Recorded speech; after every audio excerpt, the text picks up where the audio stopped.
everyone. Lucifer here. I trust you're doing well. Today I want to talk about the fear, one of the greatest fear on the spiritual journey as I faced, and it was about isolation and the fear of losing everything, because we live in a society where we were programmed right from birth to go to church, not to miss Sunday school. And so you go through Sunday school throughout your life.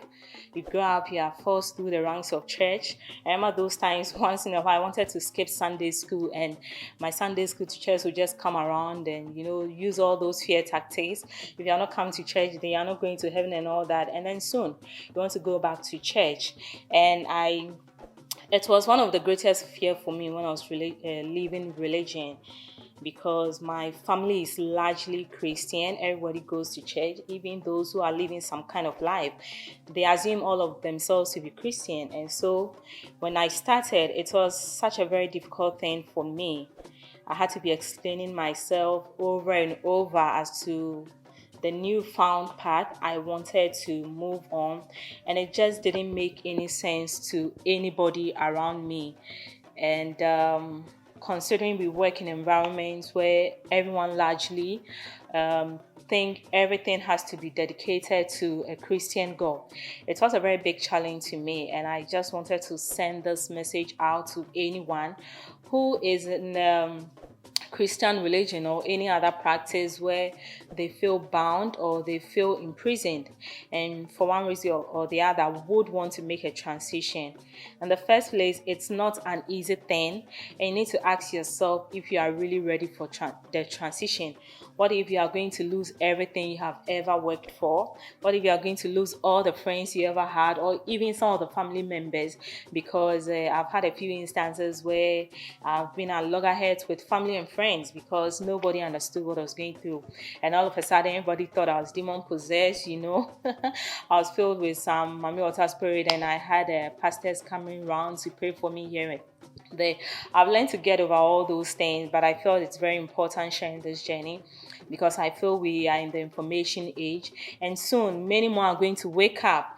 And so if you're out there and you feel lonely because you have taken a path that doesn't seem normal to everybody, or if you are yet to take that path because you still have many questions, I want to tell you, you are not alone.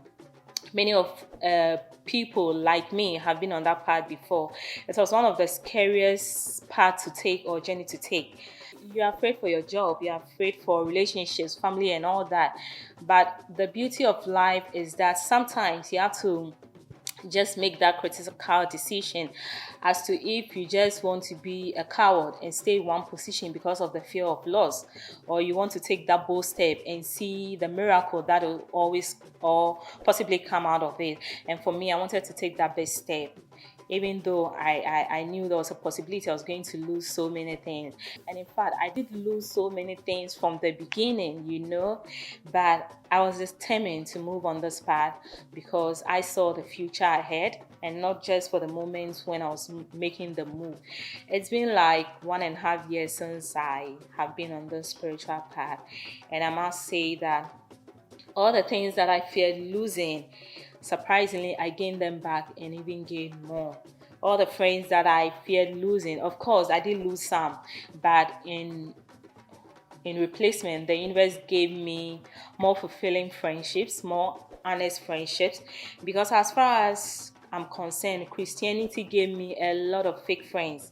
A lot of them, because people wouldn't even tell you the truth. Sometimes you can't even tell people the truth because or crazily you are thinking there's always forgiveness for the kind of things you do, so you don't really pay attention when you're even hurting people.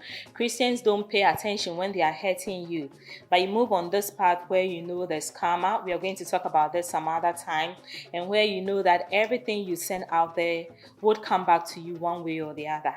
So it rather made me more careful, and I've come to also realize that the universe brings to you, or it attracts to you, whatever you are mirroring out there. So if you are mirroring fear out there, as we were in Christianity, then all the people that the universe is going to mirror to you are people who are fearful. If you are lying or you are mirroring lies into the society or the universe is going to give you friends who are lying to you. if you are mirroring low self-esteem and all kinds of negativity in your life, it's exactly that the universe is going to give to you.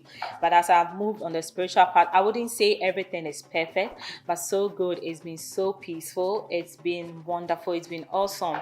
And there's also this part of isolation a lot of people don't get to talk about. If you are naturally the outgoing type, the friendly type, you may want to give it a second thought if you want to move on the spiritual journey.